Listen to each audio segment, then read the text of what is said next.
Business को start तो किया जाता है इनिशियल लेवल पे, वो स्पार्क रहता है, लेकिन एट द पॉइंट कहीं पे सैचुरेशन पॉइंट आ जाता है। अब क्या, अब समझ नहीं आता। आई अंडरस्टैंड कि मतलब एक बार बिजनेस हमने स्टार्ट तो कर दिया, एक लेवल पे आ गया, लेकिन ये नहीं पता उसके बाद क्या करें। सैचुरेशन पॉइंट आ गया। कितने चाहते हैं ये हो आज के सेशन का topic? That means how to take the business on the next level. If you can also talk about a little bit of a blueprint to success so that we don't hit plateau like these guys are saying. Right. Can we have a blueprint of success right in the beginning and then walk on it and assume that we're going to meet those targets? अगर short कोई blueprint है business में successful होने का, तो वो सिर्फ ये है कि हमको ये समझ आ जाए कि कोई ब्लूप्रिंट नहीं है. एंड हाँ, दिस इज द ओनली हाँ, बिकॉज ब्लूप्रिंट फॉलो करने का मतलब क्या है? वो ब्लूप्रिंट किसी ना किसी ने बनाया है. जिसने बनाया है उसने पास्ट के बेस पे बनाया है, प्रेजेंट के बेस पे तो नहीं बनाया. फ्यूचर उसको पता ही नहीं क्या है. तो मतलब वो बंदे ने 10-20 साल पहले कोई काम किया था, उसके बेस पर उसका जो एक्सपीरियंस था उसके बेस पे कुछ लिख दिया है और लोगों को बोल रहा है देखो ये है, इसको फॉलो करो. और थियोरेटिकली वो सारी बातें हमको पता होती हैं. It's more to do with the mindset. And as far as mindset is concern, तो it's not a blueprint. There is a difference between a blueprint, that means blueprint means a formula और a step by step process. There is a difference in that and there is a difference in mindset. Business शुरू करना है तो क्या हमारा mindset होना चाहिए? शुरू हो गया, एक लेवल पे आ गया, अब क्या होना चाहिए? आगे ग्रो कैसे करते हैं? ग्रोथ माइंडसेट क्या है? तो ये ज़्यादा इंपॉर्टेंट है समझना, बजाय कि थियोरेटिकली कुछ करने के. जैसे स्कूल कॉलेज में इतना पढ़ा, उसमें से प्रैक्टिकली कितना काम आता है? नहीं आता है ना. हाँ, आपके हिसाब से कैसे लेकर के जाते हैं बिजनेस को नेक्स्ट लेवल पे? Always taking a risk. Always taking a risk. Yep. क्या रिस्क लेने से हम आगे बढ़ते हैं बिजनेस में, नेक्स्ट लेवल पे जाते हैं? Definitely, for sure. Is it? Yes, for sure.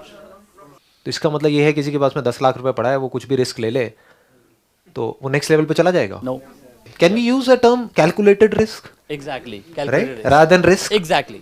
यानी अगर हम रिस्क लें बिना किसी कैलकुलेशन के तो मरे, और कोई रिस्क ही ना लें तो भी मरे. और अगर कैलकुलेशंस आपकी बिल्कुल सही है, बिल्कुल परफेक्ट है, तो वो रिस्क है ही नहीं. क्लियर है ना? हाँ बोलिए. तो innovating new things and ideas, नए नए आइडियाज इंप्लीमेंट करना. देखो क्या हो रहा है, मैं आप लोगों की ना थॉट प्रोसेस को समझता चला जा रहा हूं, क्योंकि आप सब ऐसे ही सोचते हो and it needs to be corrected. Ideas की कमी नहीं होती है, इनफैक्ट एक्सेस ऑफ आइडियाज होते हैं. मैं सही कह रहा हूं, गलत कह रहा हूं? हजारों आइडियाज आ जाते हैं, लेकिन आपके पास में जो टाइम है वो लिमिटेड है, रिसोर्सेज लिमिटेड हैं. अब क्या करें उन आइडियाज का? So ideas is not the answer if you want to take your business on the next level. In fact business में एक अच्छे आइडिया से ज्यादा जो इंपॉर्टेंट है वो है कि किन आइडियाज को आप रिजेक्ट कर रहे हो. मतलब इससे इंपॉर्टेंट कि आप किन आइडियाज को इंप्लीमेंट कर रहे हो, इससे बड़ी जो आपको क्वालिटी चाहिए वो ये है कि कैसे आइडियाज को रूथलेसली छोड़ा जाता है. चाहे वो आपकी टीम ने दिया, वहां पर तो छोड़ना बड़ा सिंपल होता है कि भाई मैं बॉस हूं, चल भाई तूने आइडिया दिया तो बेकार ही होगा, छोड़ दिया. बट हमने खुद एक आइडिया हमारे माइंड में आया है, तो वहां पर पूरी तरह से अनबायस्ड होना बहुत इंपॉर्टेंट है. चाहे वो आइडिया यहां से है, चाहे वहां से है, कहीं से भी है. बेकार है तो बेकार है, बढ़िया है तो बढ़िया है. मतलब उस आइडिया की हमको पहले डेप्थ में जाना है, जो बेकार है उसको छोड़ते चले जाना है. यानी कम चीजें करनी है लेकिन उसको अच्छे से करनी है. Business is not about doing too many things. गलतियां क्या होती है जब हम एक काम शुरू करते हैं? आप एक वेबसाइट बनाना शुरू करते हो या कहीं से बनवाते हो अपनी वेबसाइट. अब उस वेबसाइट बनाने में आपने कई महीने लगा दिए. होता है नहीं होता है? कभी ये चेंज करो जी, वो चेंज करो जी, ये करो वो करो. सामने वाला भी पागल हो जाता है जो वेबसाइट डिजाइनर है. वो कहता है भैया पहले आप सोच तो लो, आपको करना क्या है, चाहिए क्या है. होता क्या है, हम खुद बहुत ज्यादा डीपली सोच रहे होते हैं अपने काम को. कहते हैं ना अपना बच्चा सबको अच्छा लगता है, बदसूरत भी हो तो सुंदर लगता है. जबकि और लोग आते हैं वो देख के कहते हैं हाँ ठीक है, क्या हो गया. तो क्या होता है, आप अपनी वेबसाइट बना रहे हो तो बहुत सोच सोच करके बना रहे हैं कि यहाँ होना चाहिए, वहां होना चाहिए. जो बंदा आएगा उसको इस सबसे मतलब ही नहीं है. वो फटाफट से देखिए नंबर कहाँ है, और नंबर आपने कभी ये सोचा ही नहीं कि उसको आते ही दिखना चाहिए. नंबर आपने कहीं छुपा रखा है ना. बंदे को ढूंढना पड़ रहा है नीचे फुटर में जाकर के. वो कह रहा है भैया ये कहाँ है, या उसको नंबर चाहिए, आपने नंबर ही नहीं दिया, एक बस कॉन्टैक्ट फॉर्म दे करके छोड़ दिया. वो बंदा आ गया किसी तरीके से, आपने मार्केटिंग करी, वो वहां तक पहुंच गया, उसने कहा कौन भरेगा फॉर्म, छोड़ो बेकार है, साइट बंद. और आपने 1 साल लगाया ऐसी साइट बनाने में. समझ गए मैं क्या कह रहा हूं? Ideas is not the answer. Taking a risk is not the answer. In fact बहुत बार ऐसा होता है बिजनेस में जहां पर रिस्क लेने की जरूरत ही नहीं होती है, हम अननेसेसरी रिस्क ले रहे होते हैं. It's not required. इनफैक्ट अगर मैं ऑनेस्टली बताऊं तो मैंने बिजनेस में कभी भी कोई मेजर रिस्क नहीं लिया है. पीसफुली आराम से काम करता हूं. शुरू कहां से किया था? 10-12 हज़ार रुपए से. तो मुझे नहीं लगता कि कोई बहुत ज़्यादा हमको पैसा चाहिए. ये सब नोशंस हैं जो हमारे दिमाग में घुसे पड़े हैं. मिथ है ये कि बहुत पैसा चाहिए, बहुत ये चाहिए, बहुत आइडियाज़ चाहिए, या कोई एक्स्ट्रा ऑर्डनरी आइडिया चाहिए. कुछ नहीं चाहिए. इनफैक्ट आइडिया क्या है अगर सिंपल वे में देखा जाए, बेस्ट आइडिया क्या है और वो कैसे मिलता है? If you need an idea, really an idea to take our business on to the next level, समझने से कि जो हमारे क्लाइंट्स हैं उनको क्या चाहिए. अभी सुनने में आपको बड़ा क्लीशेड लगेगा, आप कहोगे यार इसमें क्या है, ये तो पता है, लेकिन आप खुद अपने आप से सच बोलो कि आप जो काम कर रहे हैं उसमें दिन में कितने घंटे आप ये स्टडी करने में लगाते हैं कि मेरे क्लाइंट्स को क्या चाहिए, और कितने घंटे ये स्टडी करने में लगाते हैं इंटीरियर कैसा होगा ऑफिस का, ये कैसा होगा, वो कैसा होगा. समझ गए? हाँ, तो हम वहीं फंसे रह जाते हैं. जो करने वाला काम है वो एक्चुअल में हम कभी नहीं करते. हमारा जब काम शुरू हुआ था तो उससे पहले जब ये इमेजेस बाजार वाला बिजनेस शुरू हुआ था, I personally went to around 100 agencies जो हमारे पोटेंशियल क्लाइंट थे, और उनसे जा करके डीपली समझा था कि क्या हो रहा है. उन्होंने नेगेटिव बोला तब भी बड़े ध्यान से समझा, पॉजिटिव बोला तब भी बड़े ध्यान से समझा कि क्या है. जब हमने वो बिज़नेस शुरू किया था तो उस टाइम पे सीडीज़ चलती थी स्टॉक फोटोग्राफी की. 500 रुपये की सीडी आती थी नेहरू प्लेस में, जिसमें 100 इमेजेस मिलती थी. तो एक इमेज कितने की हो गई? 5 रुपये की. उस टाइम पे जब हमने बिजनेस शुरू किया था तब ऑन एन एवरेज हम एक इमेज सेल करते थे 5,000 रुपये की. तो हमारा कंपटीशन किससे था? 5 रुपये वर्सेस 5,000 रुपये. तो सबने क्या कहा था कि कोई नहीं लेगा. And we are the market leaders in India. But I will not talk about my own experience. I just try to understand कि आपका क्या माइंडसेट है, फिर उसको लिंक करता चला जाऊँगा. सर यहाँ इंडिया में ना डिफरेंट टाइप की मार्केट्स हैं. अब जैसे कई मार्केट्स हैं जहाँ पे सिर्फ रेट्स देखा जाते हैं, जिसका माल सस्ता उसका माल सबसे पहले बिकेगा. इन दैट केस बहुत बार लॉसेस में भी माल बेचना पड़ जाता है. बिल्कुल ठीक बात है. उस केस में क्या किया जाए सर? या तो अपनी मार्केट चेंज करो. ओके. उस मार्केट से लो जहाँ पर लोग सस्ते में लॉस में बेचने को तैयार हैं. मतलब जितने का प्रोडक्ट वो खरीद रहे हैं उससे कम में भी बेचने को तैयार है मार्केट में सर्वाइव करने के लिए या कैप्चर. तो आपको उस मार्केट से आपने प्रोडक्ट खरीद लिया क्योंकि उससे सस्ता तो कहीं मिल ही नहीं सकता, और जाकर किसी और मार्केट में बेच दिया. फॉर एग्जांपल गुजरात में आप देखते हो कि हाँ भाई इस पर्टिकुलर प्रोडक्ट में बहुत ज़्यादा कंपटीशन है, तो वहीं पे बैठे रहने से अच्छा है वहाँ से आपने प्रोडक्ट लिया, जा करके नॉर्थ ईस्ट में बेचा जहाँ पे मार्जिन मान लो 50% का है, 100% का. ये एक तरीका है. राइट? It make sense. हाँ. 2, तो उस काम को बंद कर दो, कोई और काम करो. सिंपल है ना. It's such a common sense. अब क्या होता है, हमारा माइंड वहीं पे स्टक हो जाता है, नहीं मेरे बाप दादा कर रहे हैं पिछले 30 साल से, तो मैं बंद कैसे कर दूं. बिजनेस में टाइम के साथ में जो नहीं बदलता है उसके लिए बिजनेस है ही नहीं. बिजनेस उनके लिए है जो कल कुछ सोच करके बैठे थे और वो सोच रहे थे बेस्ड अपॉन 10 साल में जो किया था उसके बेस पे, लेकिन आज कुछ ऐसा हुआ, कोई नई पॉलिसी आई या कुछ भी ऐसा चेंज हुआ मार्केट में, तो उस 20 साल में जो भी एक्सपीरियंस एक्वायर किया 10-20 साल में, उसको उठा करके कचरे के डब्बे में डाला और बोला चल आज देखता हूं आज क्या करना है. तो your mind must always be fresh as far as business is concern. जैसे ही आपको नजर आए कि इस मार्केट की धज्जियां उड़ गई है, कंपटीशन कट थ्रोट है, मार्जिन ऑलमोस्ट जीरो हैं या नेगेटिव में जा रहे हैं, सस्टेनेबल ही नहीं है वो बिजनेस, और हम फिर भी वहां पे अड़े हुए हैं, और इससे भी बुरा क्या हो सकता है, उसी तरह से कर रहे हैं जिस तरह से पिछले 20 साल से करते आए हैं कि भाई हम तो ऐसे ही करते आए हैं तो अब तो ऐसे ही करेंगे, पहले भी तो किया था और देखो हम कहां पहुंच गए थे, तो आज भी हम ऐसे ही करेंगे. तो मरोगे. सड़क पे आओगे. बिजनेस के लिए अकॉर्डिंग टू मी 3 चीज़ होनी चाहिए: पैशन, विल पावर और तीसरा आउट ऑफ बॉक्स थिंकिंग. अगर आपके पास पैशन है तो आप कोई से भी बिजनेस में घुसोगे, आप उसमें कर दोगे. जैसे आप कहते हो करना है करके दिखाना. नहीं अंकल, ऐसा नहीं है जो आप बोल रहे हो. यही होता है प्रॉब्लम. हम थियोरेटिकली समझते हैं ना कि मेरे अंदर पैशन होगा तो मैं बिजनेस में सक्सेसफुल हो जाऊंगा. बहुत लोग बहुत पैशन के साथ बहुत काम करते हैं और बुरी तरह से फेल हो जाते हैं. बिजनेस में पैशन से ज्यादा जरूरी पेशेंस है. बड़े आराम से ठंडे दिमाग से समझ करके सिर्फ एक चीज फिगर आउट करनी होती है एक बिजनेस के अंदर. वो एक अगर आपने फिगर आउट कर ली, अपनी सही पोजीशनिंग आपने बना ली अपने माइंड में पहले, फिर उसको प्रैक्टिकली आराम से आपने अप्लाई कर दिया, तो और कुछ करने की जरूरत ही नहीं है. ठीक है ना, कोई बीमार है उसको एक दवाई चाहिए, अगर आपने वो दवाई क्रैक कर ली और वो दवाई असरदार है तो अब आपको और क्या चाहिए बिजनेस में कामयाब होने के लिए?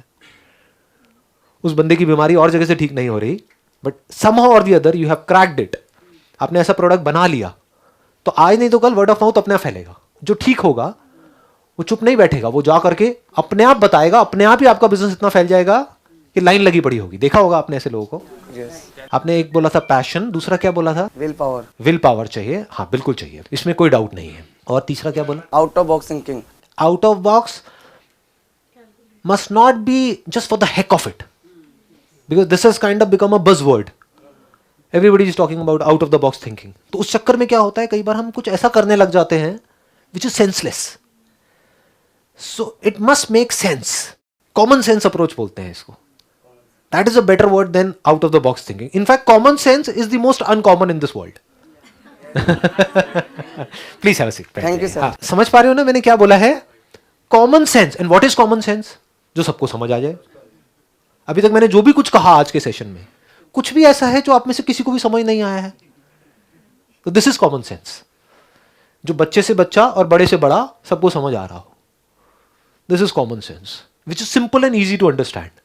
लेकिन हम कुछ अपने माइंड में कॉम्प्लिकेटेड सा बिजनेस प्लान बना करके ला रहे हैं। इनफैक्ट बिजनेस प्लान के बारे में एक बात कही जाती है सिलिकॉन वैली में, कि अगर आपका बिजनेस प्लान एक पेज के अंदर आप एक्सप्लेन नहीं कर पा रहे तो आप समझ जाओ कचरा है, बेकार है। और हम क्या करते हैं बिजनेस प्लान बना रहे हैं, बड़ी बड़ी फाइल्स बना ली, ये कर लिया, इतने मोटे, और फिर जा रहे हैं लोगों को दिखा रहे हैं, देखो जी ये है हमारा बिजनेस प्लान। वो कह रहा है मेरे पास टाइम नहीं है सबका, शॉर्ट में बताओ क्या है। और शॉर्ट में उनको पता ही नहीं बताना कैसे है, क्योंकि कॉम्प्लेक्स हो गया ना। तो it must be simple, it must be easy to understand, not just for others but for yourself also. अगर मैं आपको कहूं चलो 4 लाइनों में बताओ क्या है आपका बिजनेस, तो you must be absolutely clear, ये है जी मेरा बिजनेस। तो सर जैसे हम पैशन, इंटरेस्ट और विजन, इन सारी चीज़ों की बात करते हैं, तो बहुत सारे एंटरप्रेन्योर्स होते हैं जो कि फैमिली बिजनेस उनको मिलता है और उसको चलाने की रिस्पॉन्सिबिलिटी उन पे आ जाती है, बट कहीं ना कहीं उनका इंटरेस्ट और पैशन उसमें होता ही नहीं है। बिल्कुल सही बात है। तो बिजनेस भी बहुत अच्छा है, ऑलरेडी फैमिली ने सेटअप किया हुआ है, स्कोप भी बहुत है, बढ़ाना भी बहुत है, बट इंटरेस्ट ही नहीं है उसमें। तो उसमें इंटरेस्ट डेवलप करना, पैशन उसमें लेकर आना, इज़ इट पॉसिबल? क्या वो हो सकता है, या वो उसको उस बिज़नेस को ही बंद करने का सोचना पड़ेगा? नहीं, बंद करने की ज़रूरत नहीं है, क्योंकि अगर आप कह रहे हैं बिजनेस ऑलरेडी अच्छा है, फैमिली का बिजनेस है और एक पर्टिकुलर लेवल पे है, तो उसको बंद करने से अच्छा है कि उसको आप डेलीगेट कर सकते हैं, इन द सेंस अपनी एक सिस्टम्स एंड प्रोसेसेस में कन्वर्ट कर सकते हैं बिजनेस को, ताकि रिपोर्टिंग सिस्टम बिल्कुल क्लियर हो जाए विदाउट एनी ह्यूमन इंटरवेंशन। कि बिल्कुल क्लियर एक प्रोसेस हो कि आपने ये करना है, आपने ये। तो अब अगर उसमें आप नहीं भी हो 1 साल तक उस बिजनेस में, and there is a proper structure which is there, तो वो बिजनेस ऑटो पायलट पे चलता रहेगा, सेल्फ ऑपरेटिंग मोड में चला जाएगा, जिससे कि उसके अंदर हमारी खुद की इन्वॉल्वमेंट हट गई, या पर्सन डिपेंडेंट नहीं है वो बिजनेस, अब वो सिस्टम डिपेंडेंट हो गया है, प्रोसेस डिपेंडेंट हो गया है। क्योंकि अगर आप एक लेवल पे हैं तो वहाँ पर, बट हैविंग सेड दैट, कुछ की डिसीजंस हैं उसमें आप इन्वॉल्व रह सकते हैं, और साथ में क्या कर सकते हैं, कुछ ऐसा नया काम शुरू कर सकते हैं विच मे और may not be related to your business, लेकिन अगर उसमें आपको एक्सपीरियंस है 3-4 साल का, 5 साल का, तो बेटर ये है कि उसी से रिलेटेड कुछ करिए, क्योंकि उसमें फैमिली भी सपोर्ट करेगी। जैसे ही आप कुछ नया करने की बात करेंगे तो फैमिली अगेंस्ट हो जाएगी। तो अगर उसी इंडस्ट्री से रिलेटेड, वैसे क्या इंडस्ट्री है आपकी? Security services. Security services. तो उसी सिक्योरिटी सर्विसेज में अगर कुछ ऐसा करें जो और लोग नहीं कर रहे हैं, तो आपको मज़ा भी आएगा वो करने में, अपने आप ही मज़ा आने लग जाता है।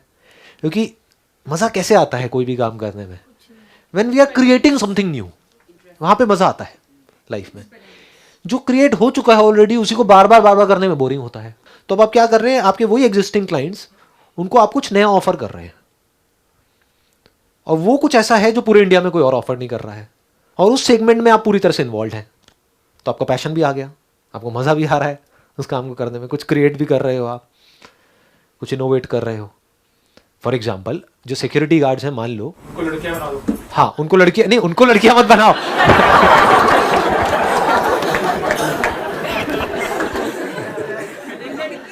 पाजी क्या बोल दिया आपने?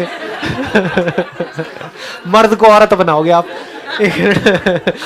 उनको हाँ मैं समझ गया आपने जो कहा, लेकिन मैं वैसे कह रहा हूँ जिस तरह से कहा उसका मतलब कुछ और निकल गया।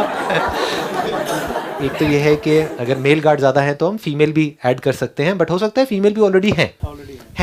तो कुछ ऐसा जो नहीं है, वो क्या नहीं है जो मुझे जो दिख रहा है थोड़ा सा, वो क्या हो सकता है, सिक्योरिटी गार्ड्स जो प्रेजेंटेबल हो, इंग्लिश स्पीकिंग हो, वेल ट्रेंड हो, किसी भी तरह की कोई भी सिचुएशन को हैंडल करने के लिए, जिनकी 6 महीने की ट्रेनिंग हो, फ्री ट्रेनिंग, मतलब 6 महीने का फ्री कोर्स उनको मिल रहा है, तो उनका क्या गया, कुछ भी नहीं।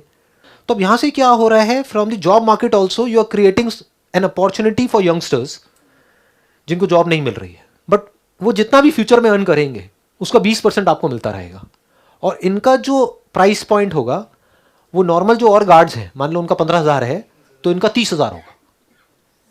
तो 30,000 में अगर इनको भी 24,000 रुपये मिल गया, इनका भी क्या गया, मतलब they will be manager come supervisor come security expert, not a guard. ये एक अलग ही एक आपका एक सेगमेंट हो गया जो भी और कोई नहीं कर रहा है इंडिया में। और उनके पास में पेपर स्प्रेज होंगे, उनको फायर एक्सटिंग्विशर को ऑपरेट करने की पूरी ट्रेनिंग मिली होगी, उनको ये उनको वो। अब जो ब्रोशर आपका बनेगा जहां पर इनके बारे में पूरा लिखा होगा कि 30,000 रुपये क्यों, तो वहां पे ये सब लिखा होगा कि ये एक सिक्योरिटी गार्ड है जिनका 30,000 है, ये है जिनका 15,000 है। यहां पे टिक टिक होता है ना कि उसमें ये आपको मिल रहा है, ये मिल रहा है, ये मिल रहा है, 4 चीजें मिल रही है, यहां पे 40 मिल रही है। और इनकी 6 महीने की रिग्रेस ट्रेनिंग होगी, एक एक चीज के लिए इनको ट्रेन किया जाएगा। मतलब बेसिक कुछ, अब इनको ब्लैक बेल्ट तो नहीं बनाएंगे, लेकिन बेसिक चीजें हैंडल करने के लिए कि कोई एकदम से आया तो उसको कैसे करके वो करना है। तो इन पिक्चर्स को भी क्लिक करके आप अपनी साइट में दिखा सकते हो कि इस तरह की सिचुएशंस को ये बड़े आराम से हैंडल कर सकते हैं जो और कोई सिक्योरिटी गार्ड नहीं कर सकता, और सेंसिबल तरीके से। And they have got mind training also, जिससे कि अगर कभी कोई सिचुएशन बिगड़ भी जाए तो इनको पता है कि कूलली और कामली कैसे हैंडल करना है, जो औरों को नहीं पता है। They are well educated, they can speak in English. उनका वो जो 6 महीने का होगा उसमें इंग्लिश भी उनको सिखाई जाएगी। वेल प्रेजेंटेबल, उनकी ड्रेस अलग है। तो ऐसे करके एक नया सेगमेंट, अब आप क्या कर रहे हो, now you can have a sense of purpose also in your life.